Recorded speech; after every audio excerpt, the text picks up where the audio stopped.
Бұл ауылда ұзақтан бері тыныштыққа үйреніп қалған. Мұнда жаңа адамдар өте сирек келетін. Ал егер біреу келсе, ол туралы әлі ұзақ уақыт сөз ететін. Сол күні оны бірден байқап қалды. Таныс емес әйел қою сұр жол сөмкесін арқалап көшелер мен үйлер арасынан жүріп келеді. Біреу терезеден қарады, біреу қақпа алдында тоқтады, жай ғана көзімен. Оны мұнда ешкім күткен жоқ. Бірақ дәл осы тыныштықтың ішінде ол ұзақ жылдардан кейін алғаш рет өмірдің жайбарақат, тыныш жүре алатынын сезінбек. Егер бұл әңгіме жүрегіңізге жетсе, каналға жазылып, пікіріңізді комментарийге қалдырыңыз. Бастайық. Айгүл шеткі үйдің алдында тоқтады. Қисайып тұрған қоршау, қақпадағы түсі кеткен бояу, ауласында тізеге дейін шөп өскен. Ол сөмкесін жерге қойып, күртешенің қалтасынан бүктелген қағаз парағын шығарды. Мекенжай әлеуметтік қызметкердің қолымен жазылған. Сол мекенжай азат етілгені туралы анықтамада да тұр. Айгүл үй нөмірін тексерді. Бәрі дәл келеді. Қақпа бірден ашылмады. Тұтқалары тот басқан, қақпаны жоғары көтеріп ішке итеру керек болды. Аула тыныштықпен қарсы алды. Тек жел биік шөпті шайқалтып жол бойымен шаңды ұшырып жүр. Үй кішкентай, бір қабатты, верандасы қисайып тұр. Терезелер тақтаймен қақпақталған, жанында ескі сыпыртқы жатыр. Айгүл баспалдаққа шықты. Аяғының астында ағаш сықырлады. Ол есік тұтқасын ұстады. Тұтқа айналды, бірақ есік ашылмады. Қолпылы. Айгүл еңкейіп табалдырықты қарады. Кілемшенің шетінен металл жылтырап тұр кілт. Оны көтеріп шаңын сүртіп құлпыға салды. Құлып сықырлап, бірақ бұрылды. Есік ішке қарай баяу ашылды. Ескі ағаш, ылғал, тұншықтырған ауа иісі бетке соқты. Айгүл кіріп дәлізде тоқтады. Бәрі 8 жыл бұрын тәтесі қалдырған күйінде тұр. Қабырғаға таянған ескі шкаф, жарықшақ айна, бір ілгегі бар ілгіш. Еденде әлі күнге дейін табалдырықты жауып тұрған ескі газеттер жатыр. Айгүл ішке қарай өтті. Ас үй бөлме, тағы бір бөлме. Барлығы бос, барлығы бөтен. Енді барлығы оның меншігі. Ол сөмкесін үлкен бөлменің еденіне қойып терезеге жақындады. Тақтайлар арасынан жарық сүзіліп тұр. Айгүл бір тақтайды жұлып көріп еді, ол мықтап тұр. Тырнақтарды шығаруға бірдеңе керек болды. Бұрышта еденде ескі күрек жатыр. Айгүл оны алып тақтайдың шетіне салып басып қалды. Тырнақтар сықырлап ағаштан шықты. Тақтай еденге құлады. Бөлмеге жарық толды. Айгүл бір қадам артқа шегінді. Көзі үйреніп жатты. 8 жыл бойы басқа жарыққа жасанды, күңгірт, әрқашан басының үстінде тұратын жарыққа үйреніп қалған. Ол күртешесін шешіп, ескі орындықтың арқасына іліп қойды. Айналасына қарады. Қалған терезелердің тақтайларын алып тастау, пешті жағу егер әлі жұмыс істесе, су табу, сөмкені тарқату керек. Мұның бәрі уақытты қажет етеді. Енді уақыт көп болатын. Айгүл ас үйге қайтты. Пеш алыс қабырғаға таянған, үлкен, кірпіштен қаланған, әктеуі түсіп кеткен. Ол от жағатын есікті ашты. Ішінде ескі күл жатыр. Айгүл қолмен шығарып қасындағы шелекке құйды. Содан кейін түтін шығатын құбырды қарады, бітелмеген сияқты. Отын керек. Аула сарайдың жанында отын үйіндісі жатыр. Отын ескі, құрғақ, жер-жерінде мүк басқан. Айгүл бірнеше дана алып үйге қайтты. От жағатын материал сол сарайдан табылды. Ескі үгінділер, қағаз, картонның қалдықтары. Бәрін пешке салып сірнік жақты. От тез тұтанды. Пеш жанып жатқанда Айгүл аулаға шықты. Су іздеу керек. Құдық үйдің артында, учаскенің шетінде тұр. Қақпағы тот басқан темірмен жабылған. Айгүл оны ысырып ішіне қарады. Қараңғы, ылғал иісі. Жерден тас алып төмен тастады. Бір сәттен кейін тұнжырағандай дыбыс шықты. Су бар екен. Шелек құдық жанындағы ілгекте ілулі тұр. Айгүл оны арқанмен түсіріп тартып шығарды. Су бұлыңғыр, темір иісі бар. Мұндайын ішуге болмайды, бірақ жууға жарайды. Ол шелекті үйге әкеліп пештің қасына қойды. От қатты жанып тұр. Бөлмеге жылу тарай бастады.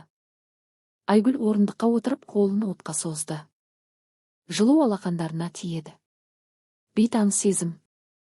Осы жылдар ішінде ол қарапайым нәрселерден ажырап қалған. Пештегі оттан, түтін иісінен, басатын емес, жай ғана бар болатын тыныштықтан. Есік қағылды. Айгүл шошып, жылдан бұрылды. Қағу қайталанды. Жай, бірақ табанды. Ол тұрып есікке барып ашты. Есік алдында иілуге келген әйел тұр. Ескі орамал, тозығы жеткен күртеше. Беті шаршаған, бірақ тыныш. Қолында таза шүберекке түйілген түйін. Сәлеметсіз бе, деді әйел. Айгүл бас изеді. Сәлеметсіз бе, мен Айжамын. Көрші үйде тұрамын, сіздің келгеніңізді көрдім. Бірдеңе керек шығар деп ойладым. Айгүл үндемеді, не деп жауап берерін білмеді. Айжан түйінді ұсынды. Мұнда нан бар, картоп та аздап. Сізде әзірге ештеңе жоқ шығар. Айгүл түйінге, сосын Айжанға қарады. Ол тыныш тұр, кернеусіз, жай ғана күтіп тұр. Рахмет. Айгүл түйінді алды. Ол жылы еді. Егер бірдеңе керек болса, арланбай келіңіз. Айжан бұрылып кері кетті. Айгүл оның артынан қарап тұрды, қақпадан шығып кеткенше. Содан соң есікті жапты. Үстелде түйінді ашты. Ішінде дөңгелек нан, әлі жылы, және бірнеше картоп. Айгүл қолын нанның қыртысына жүгіртті. Жұмсақ, жаңа. Ол бір бөлігін сындырып, баяу шайнады. Дәмі қарапайым, шынайы. Кешке Айгүл пештің қасында отырды, от басылып барады. Бөлме жылынып қалған. Ол сөмкеден өз заттарын шығарды. Олар аз еді. Бірнеше ауысым іш киім, қосымша кофта, 2 жұп байпақ, құжаттар целлофан пакетте. Сурет. Айгүл сол суретке ұзақ қарады. Ол ескі, бұрыштары тозған. Суретте 5 жасар қыз бала. Ашық шаш, байсалды көзқарас, қолдары тізеде қатар қойылған. Айгүл бұл суретті қалай түсіргенін есіне алды. Мектепке дейінгі фототеле. Қыз дұрыс отырғысы келмеген, бірақ фотограф қатты талап еткен. Айгүл суретті қайта пакетке салып сөмкені жапты. Бірінші түнде ол еденге күртешесін төсеп ұйықтады. Пеш суынып, бөлме салқындап қалған.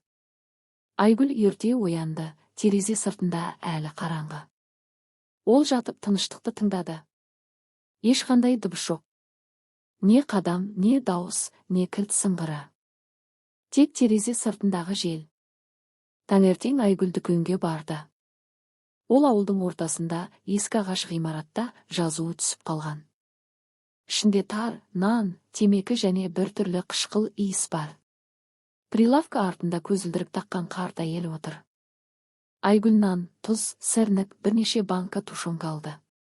Кассаға барды. 132 деді әйел көзін көтермей. Айгүл азат етілгенде берілген ақшаны санап шығарды. Аз, бірақ алғашқы күндерге жетеді. Әйел ақшаны алып, заттарды пакетке салды. Содан кейін көзін көтерді. Полин апаның үйіне көшіп келдіңіз бе? Айгүл бас изеді. Иә. Туысқанмын, жиені. Әйел бас изеді, үндемеді, бірақ көзі мұқият, зерттейтіндей. Айгүл пакетті алып шықты. Қайтар жолда жүк көлігі оны басып озды да қасында тоқтады. Кабинасынан 40-қа келген еркек ескі кепка киген шықты.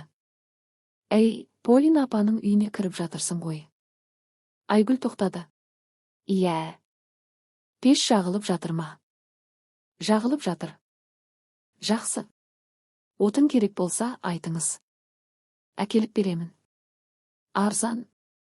Рахмет, есте сақтаймын. Еркек бас изеп жүріп кетті. Айгүл үйге қайтып заттарды үстелге жайды.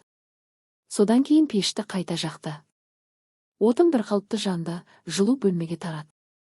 Ол су құйылған қазанды пешке қойды. Су қайнаған соң картоп салды.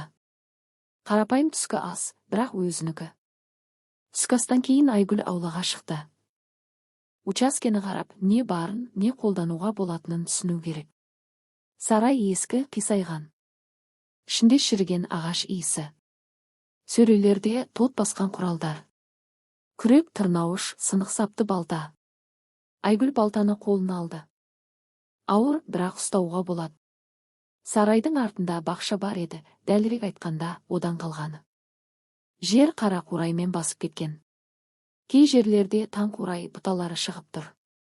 Учаскенің шетіндегі алма ағаштары ескі, қисық, бірақ бұтақтарында кішкентай алмалар ілулі тұр.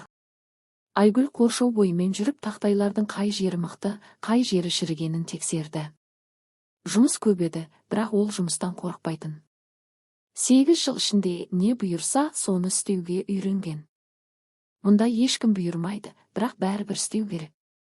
Кешке тағы Айжан келді, есікті жай қақты. Кіруге бола ма? Кіріңіз. Айжан кіріп айналасына қарады. Жылы екенсіз де. Пеш жақсы жағылады ма? Иә, жақсы. Айжан біраз үндемеді, сосын қалтасынан кішкентай түйін шығарды. Мұнда өзімнің шөпті шайым бар. Қайнатайын ба? Айгүл бас изеді. Айжан шайнекті пешке қойып, ескі кружкаға шай қайнатты. Екеуі үстел басында отырып, үнсіз шай ішті. Шайы ашылау, жабайы жалбыз иісі бар. Сізді Айгүл деп атайды ма? Деп сұрады Айжан. Иә. Полина апай сіз туралы әлдеқашан айтқан еді, әлі тірі кезінде. Жиені бар, бір күні келіп қалар деп айтушы еді. Айгүл үндемеді. Келіп қалдым деп сыбырлады Айгүл. Айжан бас изеді, шайын бітіріп тұрды. Егер бірдеңе керек болса, арланбай келіңіз. Айгүл оны есікке дейін шығарып салды. Айжан кеткен соң Айгүл үстелге қайтып отырып, қолдарын үстелге қойды. Тыныштық үйді қайта қоршады, бірақ енді ол сәл жылырақ еді. Күндер бірінің артынан бірі өте берді. Айгүл ерте оянатын, пеш жағатын, дүкеннен алғанын жеп үй жинайтын, қоршауды жөндейтін, құдықтан су таситын, отын шабатын. Бәрін баяу, жүйелі, асықпай істейтін. Ол ешкіммен әрең сөйлесетін, жолда кездескендерге ғана сәлем беріп жауап күтпейтін. Адамдар бас изеп қарап тұратын, бірақ әлі сұрақ қоймайтын. Әзірге қоймайтын. Бір аптадан кейін аулаға әйел баламен кірді, жасы 30 шамасындағы жас әйел. Бала әйелдің юбкасынан ұстап тұр. Сәлеметсіз бе, мен Аружамын. Ана бұрышта тұрамын. Бұл Әліш. Айгүл бас изеді. Сәлеметсіз бе? Сіз мұнда жалғыз тұрасыз ба? Жалғыз. Аружан біраз үндемеді. Бала юбкадан шығып үлкен көздерімен Айгүлге қарады. Тыңдаңызшы, күнде Әлішті қарап бере алмайсыз ба? Жұмысқа баруым керек, қалдыратын ешкім жоқ. Айгүл тоқтап қалды, балаға қарады. Бала қорықпай, байсалды қарап тұр. Жай ғана қарап тұр. Білмеймін, деді Айгүл баяу. Мен балалармен қалай болатынын білмеймін. Ештеңе етпейді, жай ғана қасында болсаңыз. Ол тыныш, шу шығармайды, сурет салады, немесе ойнайды, тек қарап тұру керек. Айгүл үндемеді. Ойланыңыз, жақсы ма? Маған өте қажет. Аружан баланы алып кері кетті. Айгүл олардың артынан қарап тұрды. Бала? Оған біреу бала тапсырады деп ойламаған еді. Ертеңіне Айгүл әдеттегі уақыттан ерте тұрды, әлі қараңғыда пеш жақты. Сосын ұзақ терезе алдында отырып аспан ағарып келе жатқанын қарады. Кешегі әңгімені, баланы, ұсынысты ойлады. Ол бірден жауап бере алмады. Күмән көп, қорқыныш көп. Оған бәрі оның үшін көріп тұрғандай, қайдан келгенін білетіндей, ешқашан маңызды ештеңеге сенбейтіндей көрінетін. Ал мұнда бала. Бірақ ақша керек болды. Тәтесі қалдырған ақша біткен. Азат етілгенде берілген ақша ғана қалған. Ол ұзаққа жетпейді. Айгүл күртешесін киіп аулаға шықты. Қоршау бойымен жүріп кеше қаққан жаңа тақтайлардың мықтылығын тексерді. Мықты. Сосын алма ағаштарына жақындап бұтақты бүгіп кішкентай, қышқыл, бірақ өз алмасын жұлып алды. Қақпа сыртынан қадам дыбысын естіп бұрылды. Аружан баланы қолынан жетектеп қақпа алдында тоқтады. Айгүл, ойланып көрдіңіз бе? Айгүл біраз үндемеді, сосын бас изеді. Ойландым. Көріп көрейін. Аружанның жүзі бірден жадырап кетті. Рахмет. Шын рахмет. Бүгін аусымға үлгермеймін, сіз өте көмектестіңіз. Ол баланы алға итерді. Әліш, бұл Айгүл тәте. Сен мұнда боласың, мен кешке келіп аламын. Жақсы ма? Бала бас изеді. Байсалды түрде Айгүлге қарады. Аружан пакет ұсынды. Мұнда тамақ, бутерброд, алма. Шай ішесіздер ме? Ол қантты жақсы көреді, 2 кесек. Міне, қарындаш пен қағаз сурет салады. Айгүл пакетті алды. Аружан ұлына еңкейіп басынан сүйді. Жақсы бол. Және жылдам кетіп қалды, артқа қарамай. Айгүл бала екеуі аула ортасында қалды. Бала төменнен жоғары қарап үндемей тұр. Айгүл не істерін, не айтарын білмеді. Үйге кірейік деді ақыры. Бала бас изеді. Екеуі ас үйге кірді. Айгүл табуретті көрсетті. Отыр. Бала табуретке шығып қолын үстелге қойып күтіп отырды. Айгүл пакеттен қағаз бен қарындаш алып алдына қойды. Сурет сал.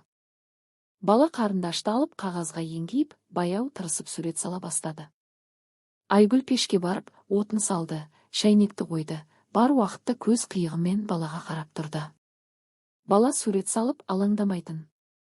Шынымен тыныш екен, анасы айтқандай. Су қайнаған соң Айгүл шай қайнатып, 2 кружкаға құйды. Баланың кружкасына 2 кесек қант салып, алдына қойды. Бала суреттен басын көтеріп, кружканы 2 қолымен ұстап, кішкене жұтып ішті. Ыстық. Айгүл қарсы отырып, өз шайын ішті. Үнсіз. Бала шайын бітіріп, кружканы үстелге қойып, қайта қарындаш алды. Сенің атың кім? Деп сұрады Айгүл. Әліш. Неше жастасың? 5. Айгүл бас изеді. 5 жас. Әлі кішкентай. Не сурет салып жатырсың? Бала қағазды көтерді. Онда қисық үй, үлкен терезе, мұржадан түтін шығып тұр. Үй деді бала. Әдемі екен. Бала алғаш рет таңертеңнен бері күлімсіреді. Уақыт баяу өтті. Бала сурет салды. Айгүл үй жинады, сосын бақшаға шығып қара қурай отады. Баланы өзімен бірге алып шөпке отырғызып, қағаз бен қарындаш берді. Ол сурет салды, Айгүл отады. Үнсіз жұмыс істеді. Қатар. Күн батуға жақындағанда Аружан қайтып келді шаршаған, бірақ қуанышты. Қалай, қиналмадыңыз ба? Айгүл басын шайқады. Жоқ, тыныш екен.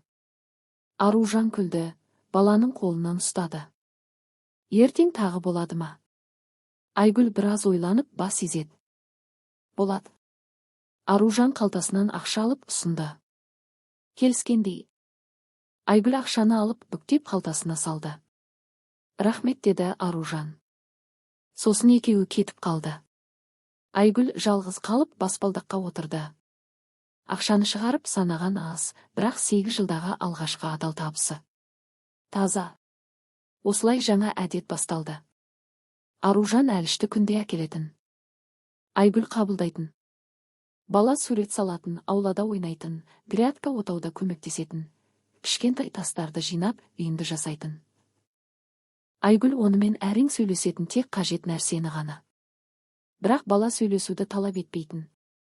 Оған Айгүлдің қасында болғаны жететін. 2 аптадан кейін тағы бір әйел келді, қарт, таяққа сүйеніп. Сәлеметсіз бе, мені Вера апай дейді. Сіз балаларға қарайсыз деп естідім. Айгүл бас изеді. Біреуіне қараймын. Немеремді қарап бере аласыз ба? Өте қысқа уақытқа. Қалаға дәрігерге баруым керек. Аптасына 1 рет барамын. Қыз бала 8 жаста, мектепке барады, бірақ жалғыз қалдыра алмаймын. Айгүл ойланып көрді. Көріп көрейік. Вера апай ертеңіне немересін әкелді. Қыз жұқа, 2 өң шашты. Өзімен бірге оқулық пен дәптер әкелген. Мен сабағымды істеймін деді бірден. Істе деді Айгүл. Қыз үстелге отырып, оқулығын ашып дәптерге еңкейіп, әр әріпті мұқият жазды. Айгүл түскі ас пісірді, сосын шақырды. Кел, тамақ іш.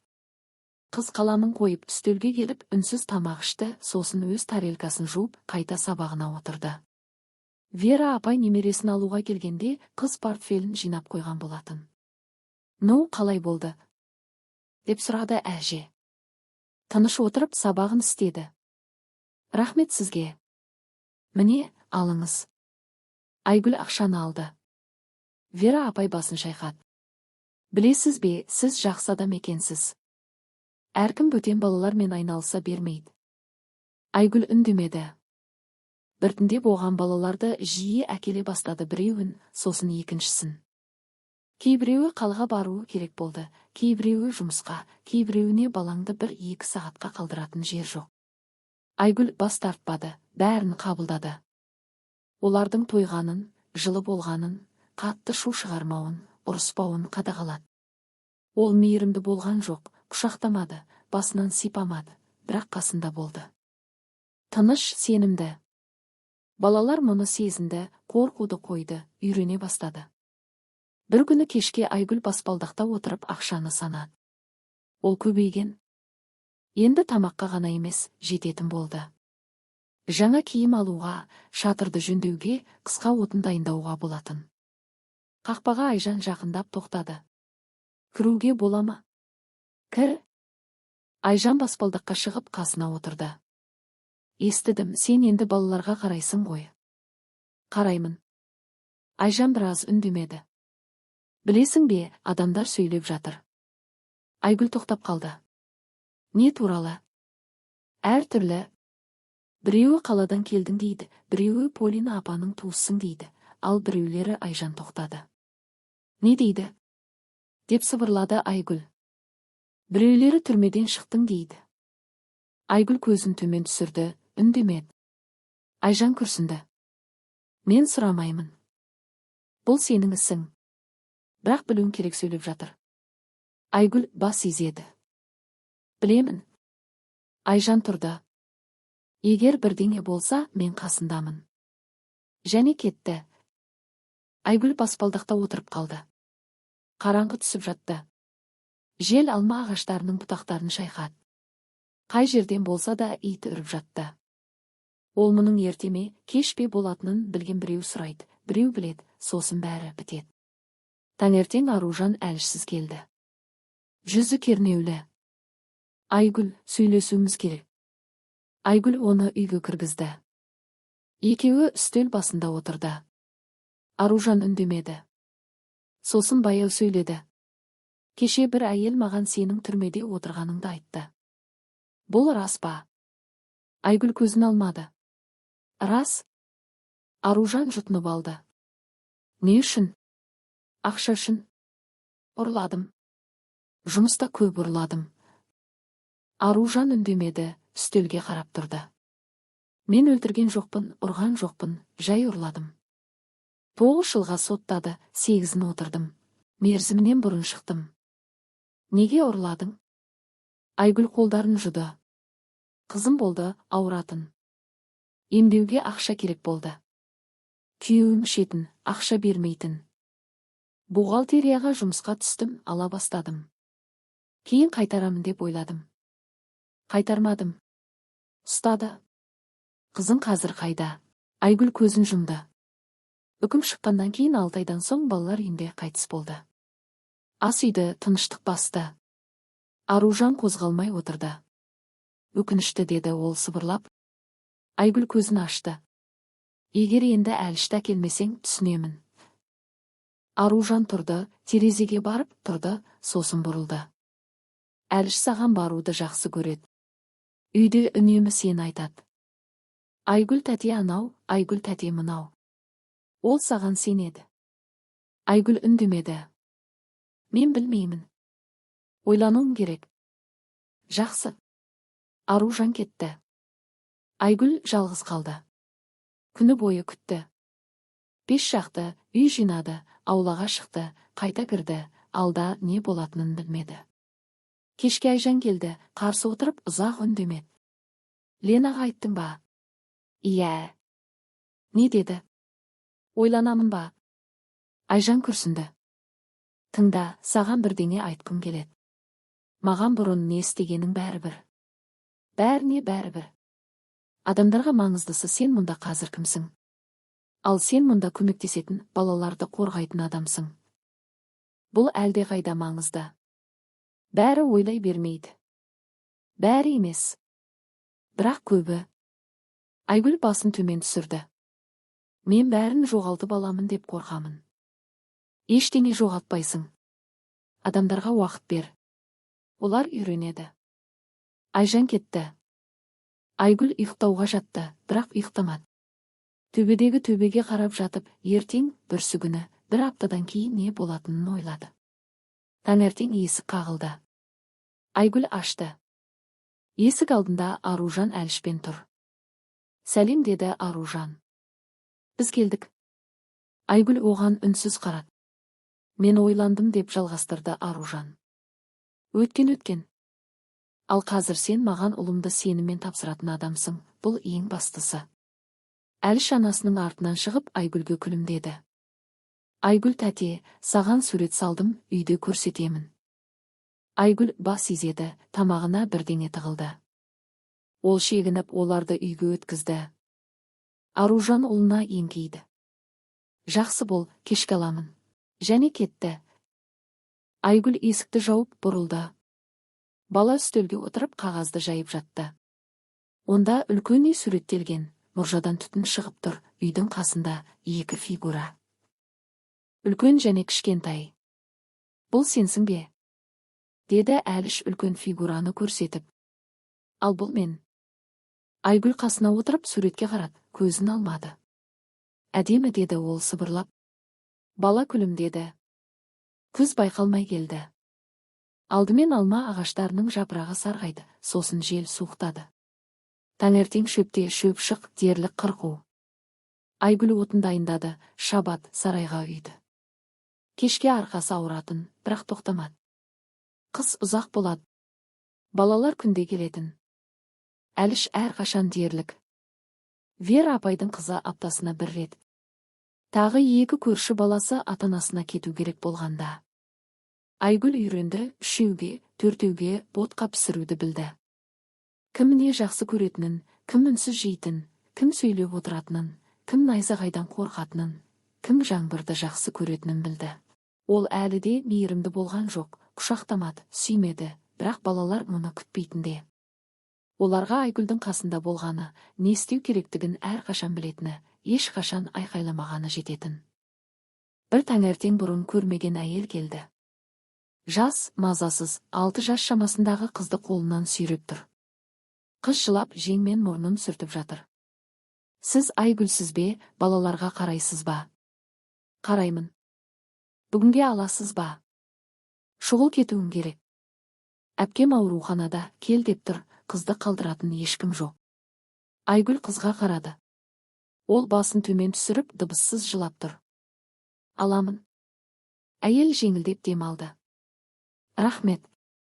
Кешке немесе түнде аламын, кешіксем де болады ма? Болады. Әйел қызына еңкейді.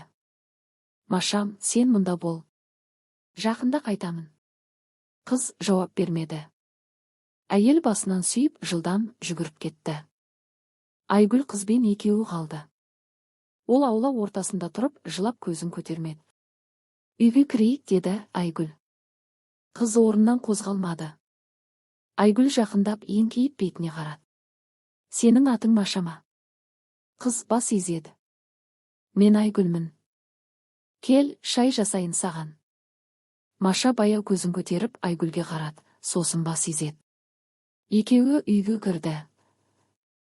Айгүл қызды үстелге отырғызып, шайнекті қойды, бал қосып шай қайнатты, алдына печенье қойды. Қыз кішкене жұтып ішті. Көз жасы біртіндеп құрғады.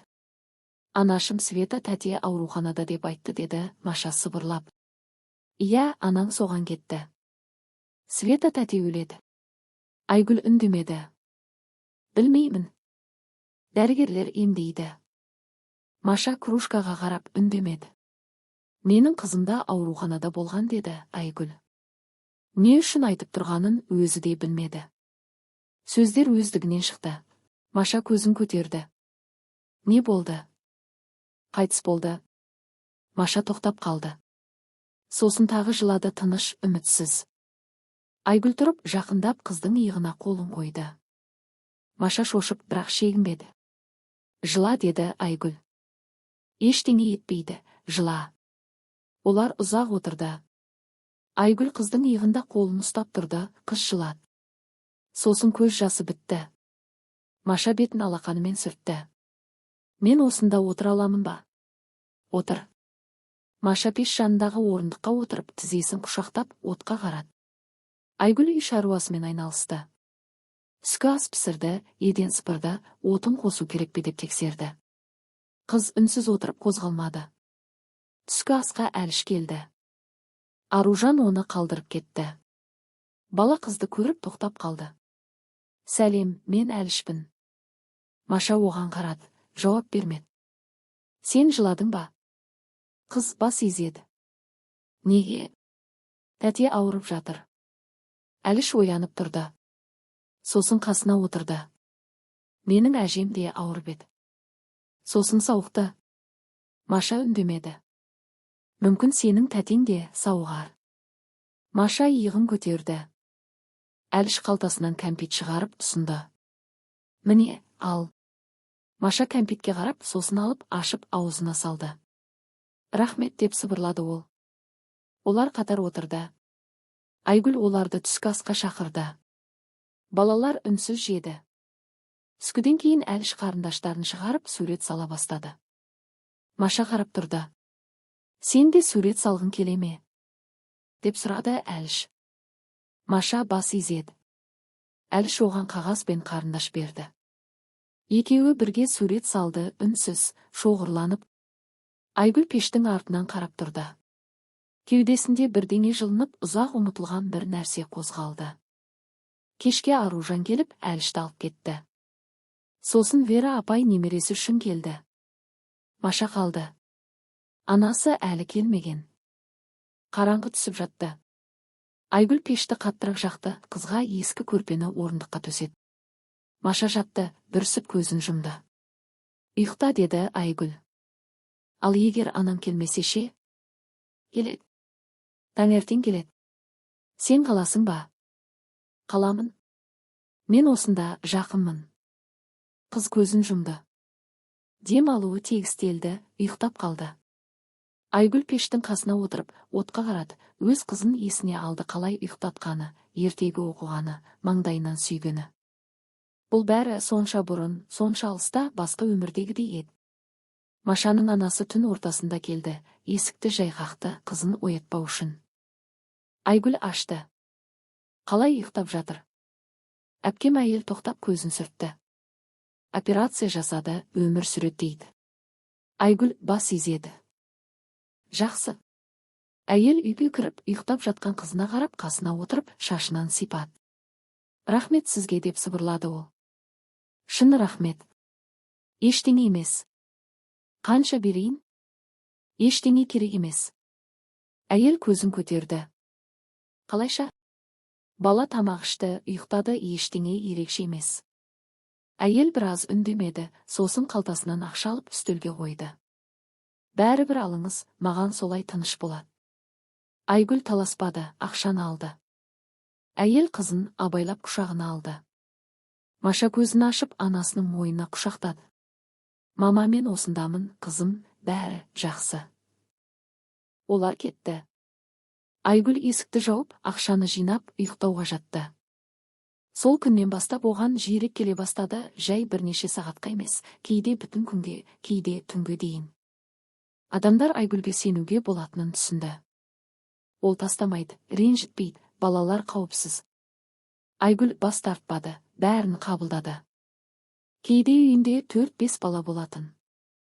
Оларға ботқа пісірді, ұрыспауын қадағалады, ұйықтатты. Үй өмірге, дауысқа, күлкіге толды. Бірақ бір күні бәрі өзгерді.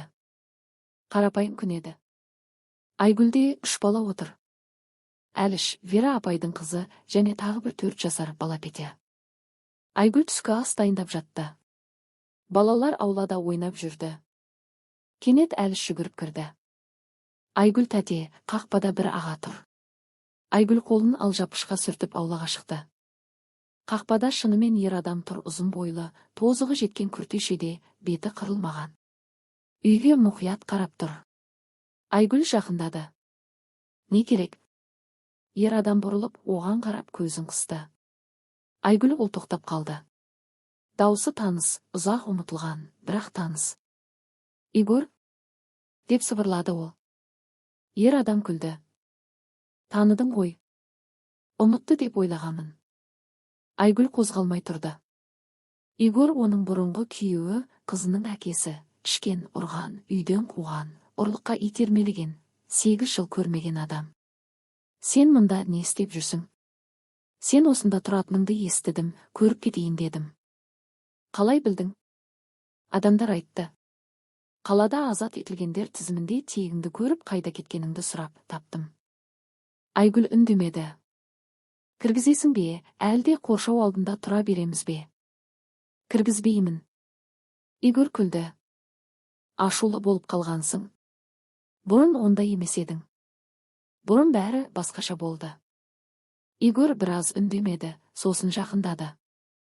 Тыңда, маған ақша керек. Уақытша. Кейін қайтарамын.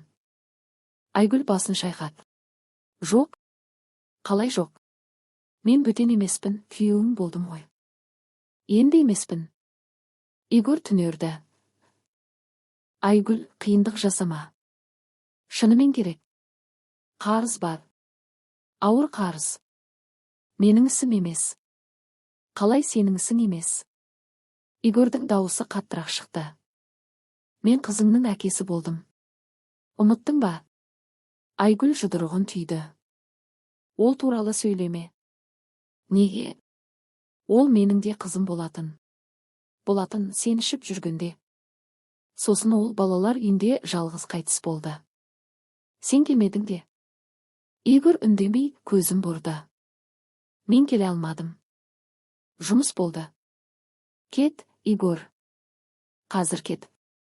Игорь тұрып тұрды, сосын түкіріп жіберді. Жақсы, кетемін. Бірақ тағы келемін. Ақша керек, мен оны аламын. Ол бұрылып кетті. Айгүл артынан қарап тұрды. Қолдары дірілдеп, кеудесі қысылып тұрды. Әліш арттан жақындады. Айгүл тәте, ол кім еді? Ешкім. Үйге кірейік. Олар ас үйге қайтты. Айгүл түскі асты бітірді, балаларды тамақтандырды, бірақ қолдары дірілдеп, басында бір ой соғып тұрды. Игорь тапты. Ол қайда екенін біледі. Тағы келеді. Кешке балаларды алып кеткен соң Айгүл баспалдаққа отырып, қараңғыға қарады. Не істеу керек, қайда қашу керек пе, әлде қашпау керек пе деп ойлады. Қалса ол келіп талап етіп қорқытып тұрады.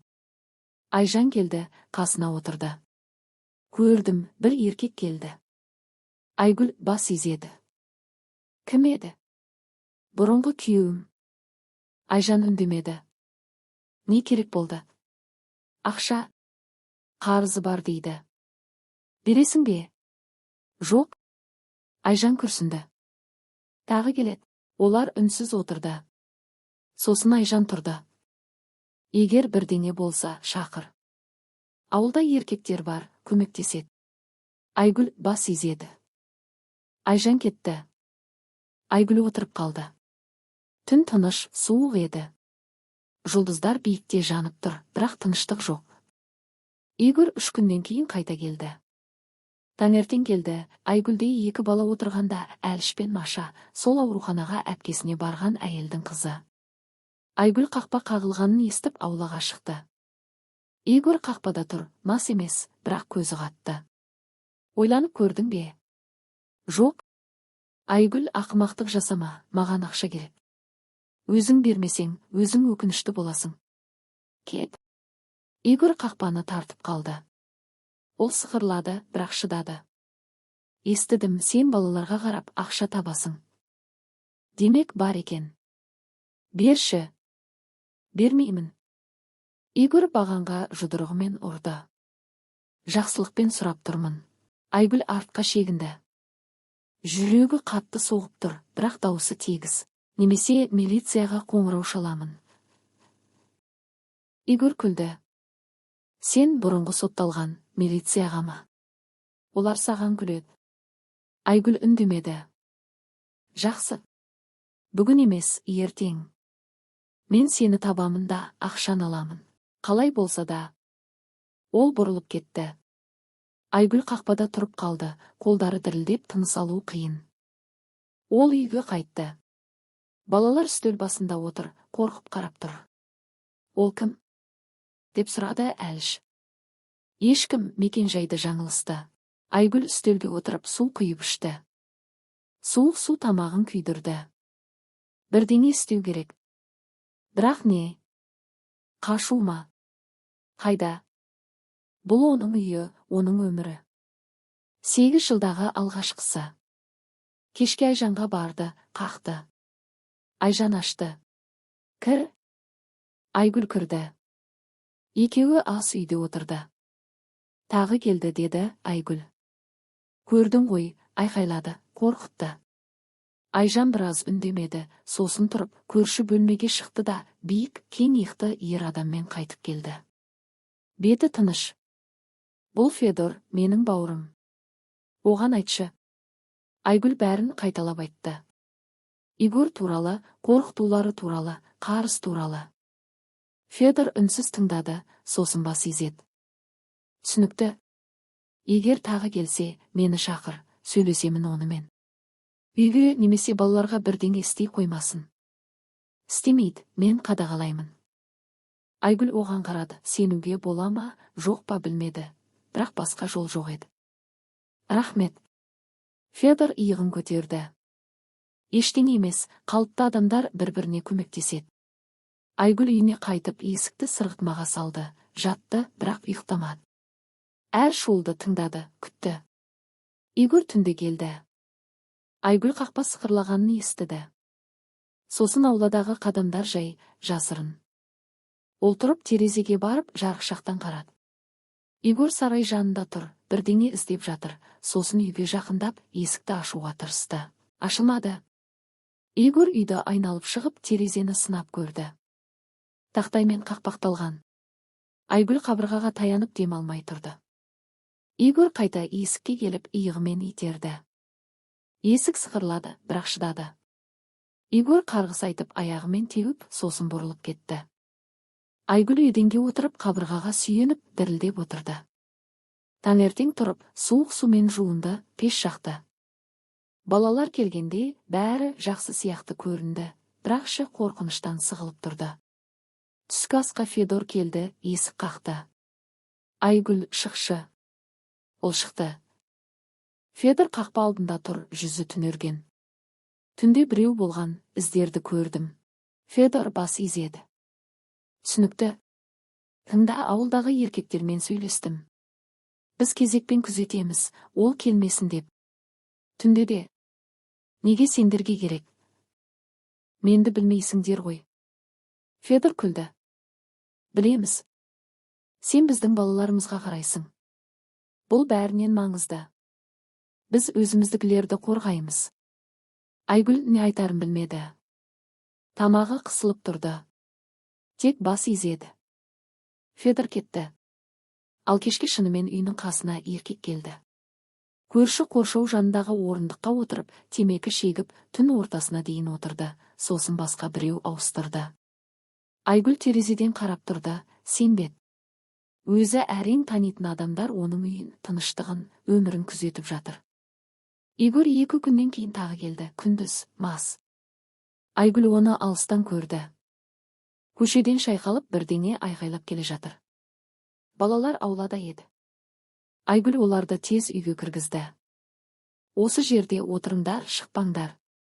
Игорь қақпаға жетіп тартып көрді, ашылмады, аяғымен теуіп айқайлады. Айгүл, шық. Үйде екеніңді білемін. Айгүл шықпады, есік артында тұрып тыңдады. Шық деймін, болмаса өзім кіремін. Игорь қоршаудан өтуге тырысты, құлады, тұрып тағы сынады. Көрші ауылдан Федор шықты, баяу жақындады. Неге шу шығарып тұрсың? Игорь бұрылды. Саған қандай қатысы бар? Менің ісім. Бұл менің әйелімнің, бұрынғы әйелімнің үйі. саған мұнда орын жоқ. Игорь Федорға қарай адымдады, бірақ Федор мас емес, мықты еді. Игорьдің күртежесінен ұстап бұрып жолға қарай итерді. Әзірге жақсылықпен. Игорь шайқалып бірдеңе айтпақ болды, бірақ Федор жақындай түсті. Игорь шегініп сосын бұрылып кетті. Қарғыс айтып бірақ кетті. Айгүл есіктен шықты. Федор бұрылып бас изеді. Бітті, кетті. Енді келмейді. Қайдан білесің? Білемін. Мұндайларды көргенмін. Бір рет қарсылық көрсетсең, қорқады. Айгүл аулаға шығып Федорға жақындады. Рахмет. Ештеңе емес, қорықпа. Біз осындамыз, жақынбыз. Бірдеңе болса айқайла. Федор кетті. Айгүл балаларды шақырды. Олар шықты. Әліш сұрады. Айгүл тәте, ол кім еді? Жаман адам, бірақ кетті, енді келмейді. Нақты. Әліш бас изеді, тынышталды. Кешке Айгүл баспалдақта отырып жолға қарады, күтті, бірақ Игорь келмеді. Келесі күні де, бір аптадан кейін де келмеді. Ол жоғалды. Бір ай өтті. Өмір қалыпты ағысына түсті. Балалар келді. Айгүл оларға қарады, тамақтандырды, жылытты, ұйықтатты. Үй жылуға, тамақ иісіне, балалар даусына толды. Бір күні Аружан келді, үстелге отырып біраз үндемеді. Айгүл, саған айтқым келеді, сен бізге өте маңыздысың, маған ғана емес, бүкіл ауылға. Айгүл үндемеді. Сен ойлайсың, біз қайдан екеніңді білмейміз бе? Білеміз. Бәрі біледі. Бірақ бізге бәрібір, өйткені сен қазір осында жақсы адамсың. Бұл бәрінен маңызды. Айгүл көзін төмен түсірді. Мен жай ғана істей алатынымды істеймін. Сен одан да көп істейсің. Балаларға қажет нәрсені бересің. Тыныштық, жылу, қамқорлық. Бұл қымбат тұрады. Аружан тұрып Айгүлдің иығына қолын қойды. Бүкіліміздің атынан рахмет. Ол кетті. Айгүл отырып қалды. Кеудесінде жылылық тарады. Көп жылдан бері алғаш рет өзіне қажет екенін, өмірінің мәні бар екенін сезінді. Қыс ерте келді. Қарашаның басында алғашқы қар түсті. Айгүл отын дайындады, терезелерді жылытты, балаларға жылы көрпе алды.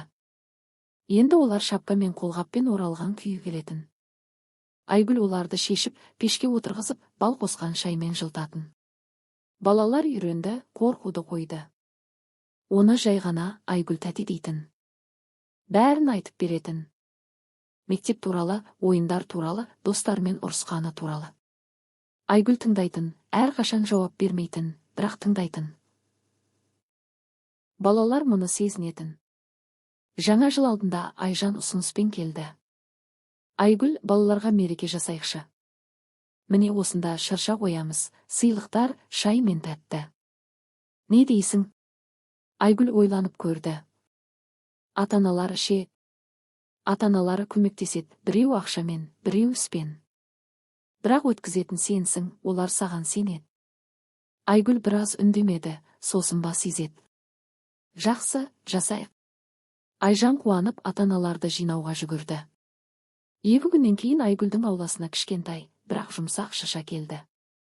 Еркектер оны үлкен бөлмеге орнатты.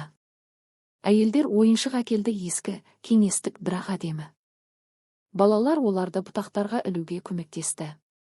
Айгүл жақтан қарап тұрды, араласпады, бірақ іші жылынып жатты.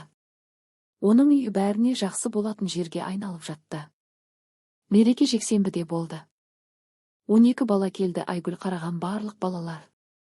Ата-аналары да кірді, тәттілер, бәліш, печенье, кәмпит әкелді. Айгүл үстел жайды. Балалар айналасына отырып жеді, күлді, ән айтты. Әліш Айгүлге жақындады. Айгүл тәте, саған өлең айтайын ба? Айтшы. Бала бөлме ортасына шығып, бәрі тынышталды. Ол қыс туралы, қар туралы, жаңа жыл туралы өлеңді айтты. Даусы қоңыраудай анық. Бітіргенде бәрі қол шапалақтады. Әліш қызарып күліп үстелге қайтты. Кешке бәрі тараған соң Айгүл жалғыз қалды. Үстелді жинады, ыдыс жуды, шыршадағы шамдарды сөндірді. Үй тыныш, бірақ бос емес еді. Оның ішінде жылу, күлкі, өмір қалды. Айгүл пештің қасына отырып, отқа қарады, осы үйге келген күнін есіне алды. 8 жыл бұрын бәрін жоғалтқан. Қызын, еркіндігін, өзін. Өмір бітті деп ойлаған, бірақ ол осында, осы үйде, осы адамдардың арасында қайта басталды. Олар ештеңе сұрамай қабылдады, жай қабылдады. Айгүл шкафтан ескі суретті шығарды, сол қызы бар сурет. Ұзақ қарады, сосын сыбырлады. Кешір мені, сақтық жасай алмадым. Бірақ басқаларды құтқаруға тырысамын, уәде беремін. Суретті қайта салды, шкафты жапты, терезеге барды. Терезе сыртында қар жауып жатты, тыныш, жай барақат. Ауыл ақ көрпемен жабылған ұйықтап жатыр. Айгүл күлді. Көп жылдан бері алғаш рет жай күлді, үйде болған үшін, қажет болған үшін, өмір жалғасып жатқан үшін. Таңертең тұрып, есік қағылғанын естіді. Ашты. Есік алдында жас әйел нәресте құшағында тұр. Сәлеметсіз бе, мені Света дейді. Жаңа ауылға көшіп келдік. Сіз балаларға қарайсыз деп естідім. Аласыз ба? Айгүл нәрестеге қарады. Ол ұйықтап жатыр. Кішкентай, қорғансыз. Алыңыз, деді ол. Кіріңіз. Әйел кірді. Айгүл есікті жауып, пеш жақты, шәйнекті қойды. Қалыпты өмір басталды. Ол ұзақ жолдан өтіп келген өмір. Ол лайық болған өмір. Оны мұнда ешкім күткен жоқ. Бірақ ол келді, қалды және өзін тапты, тыныштықта, қамқорлықта, үйді жылылықпен толтырған балалар даусында. Өйткені кейде өмір екінші мүмкіндік береді. Қатты емес, жарқын емес, жай береді. Тек қолды созып алу керек, аба.